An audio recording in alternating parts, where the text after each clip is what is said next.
প্ৰাক্তন আলফা আৰু নিৰুদ্দিষ্ট প্ৰাক্তন আলফা সদস্যৰ পৰিয়ালক চৰকাৰৰ তৰফৰ পৰা প্ৰদান কৰা হ'ল আৰ্থিক সাহায্য।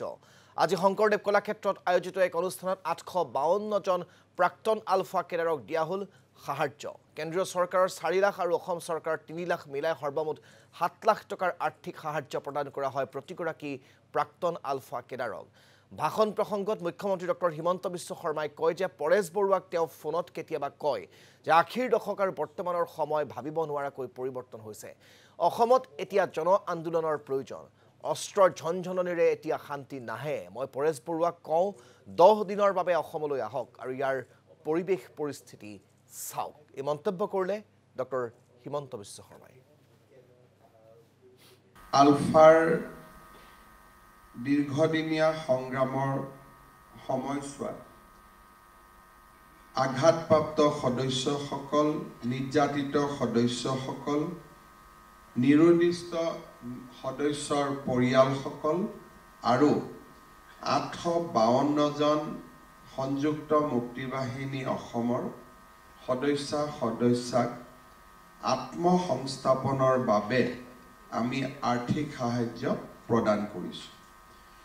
আমি সকলোৱে জানো যে বিগত বৰ্ষৰ 2023 চনৰ 29 ডিচেম্বৰ তাৰিখে ভাৰতৰ প্ৰধানমন্ত্ৰী নৰেন্দ্ৰ মোদী ডাঙৰীয়াৰ আশীৰ্বাদত আৰু গৃহমন্ত্ৰী অমিত শ্বাহ ডাঙৰীয়াৰ তৎপৰতাত এটা দীৰ্ঘ সংগ্ৰামৰ অৱসান ঘটাই এখন ত্ৰিপাক্ষিক চুক্তি স্বাক্ষৰিত হৈছিল আৰু সেই চুক্তি অনুসৰি ইতিমধ্যে সংযুক্ত মুক্তি বাহিনী অসম নামৰ সংগঠনটো ভংগ কৰি দিয়া হৈছে আৰু সেই সংগঠনটোৰে প্ৰাক্তন সদস্যসকলৰ মাজত আজি আমি আত্মসংস্থাপনৰ বাবে বিভিন্ন আঁচনি আগবঢ়াইছোঁ।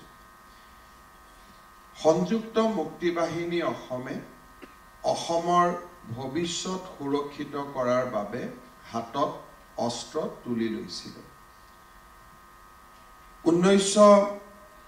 বিশেষকৈ 80ৰ দশকত অসমৰ যি পৰিৱেশ আৰু পৰিস্থিতি আছিল আৰু যি পৰিৱেশ আৰু পৰিস্থিতিৰ প্ৰত্যাহ্বান গ্ৰহণ কৰাৰ বাবে আমি সশস্ত্ৰ সংগ্ৰামৰ পথ বাছি লৈছিলোঁ, সেই পৰিৱেশ আজি বহু পৰিমাণে সলনি হ'ল।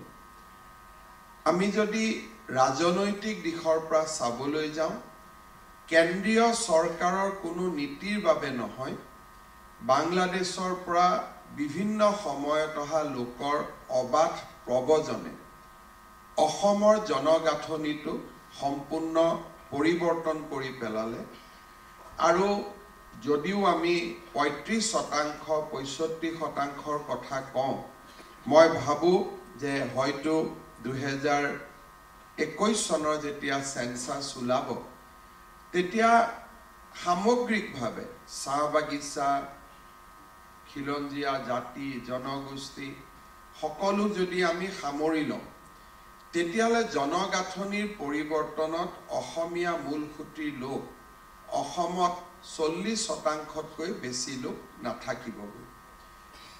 ইয়াৰ মূল কাৰণ কোনো কেন্দ্ৰীয় চৰকাৰৰ বৰ্তমানে লোৱা নীতি নহয়। আমাৰ ৰাজ্যখন গঠন হোৱাৰ সময়তে অবৈধ প্ৰব্ৰজনৰ বিৰুদ্ধে আমি যি ব্যৱস্থা ল'ব লাগিছিল